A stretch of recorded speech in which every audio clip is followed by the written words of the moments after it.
Welcome to the deep dive. Today we're diving into something really quite unique, actually. A personal project someone shared, they called it a World Cup of music. Mm-hmm. The idea is basically taking your whole album collection, right? Grouping them totally at random, listening over and over, Yeah. back to back. Right, really intensively. Exactly. And then ranking them. It's a method designed to maybe uncover what you really think, even if you reckon you already know your tastes inside out. Yeah, and it's compelling because, it pushes back against our fixed ideas of taste. The creator mentioned that old phrase, de gustibus non est disputandum. Ah, yes, there's no disputing taste. Precisely. So this whole thing isn't about agreeing with critics or, charts. It's a really rigorous look, a personal look at your own stuff. Forcing a fresh listen, basically. Exactly. And seeing if that, classic status some albums have really holds up when you put them under your microscope, head to head. Okay, so this whole music project is a great example, really, of how a structured deep dive can find surprising things in, any collection of info, even just your own preferences. Mm-hmm. So let's look at how it actually played out for the listener's very first group. Kicking the whole experiment off, the first batch was called, I think, We Begin with Prog Rock, a bluegrass pianist, and a spaceman. Yeah, quite the title. Right. And the albums were Bruce Hornsby's The Way It Is, Pink Floyd's A Momentary Lapse of Reason, Genesis's We Can't Dance, and Babylon Zoo's Boy with the X-Ray Eyes. Wow. Okay. That is quite a mixed bag for round one. You've got, arguably two prog rock heavyweights. Yeah.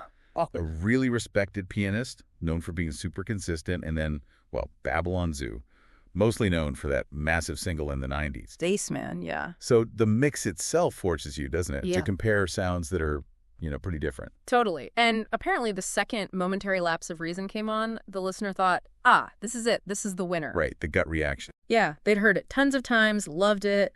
David Gilmours' guitar, apparently still amazing every time. That's, a strong emotional connection. Sure, absolutely. Familiarity and peak moments. And here's where the whole deep dive thing really shows its value.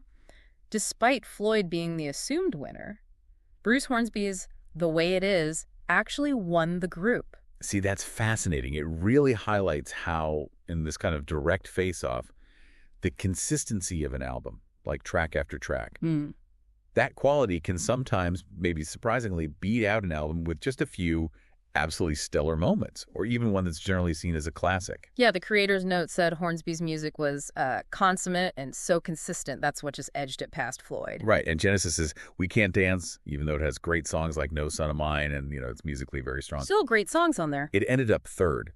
So it forces that question, doesn't it? What does excellence mean when you're listening like this? Is it the highest peaks or the sort of sustained quality across the board? That's a really good point. It makes you think, how do you process a whole album versus just, the hits? Exactly. And then right at the bottom, kind of knew its fate maybe, was Babylon Zoo's Boy with the X-Ray Eyes. Yeah, underdog. Definitely the underdog.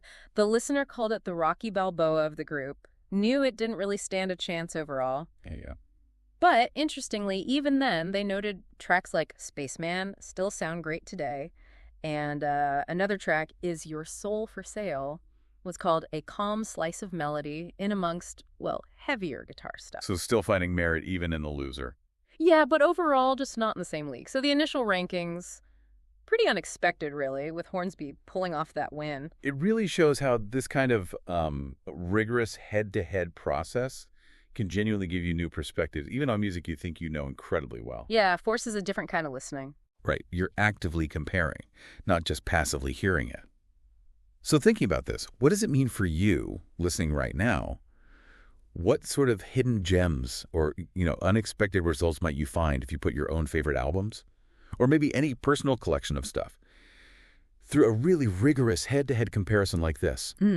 What does it really mean for an album to win or to be called a classic when you subject it to that kind of intense personal reevaluation? Something to think about.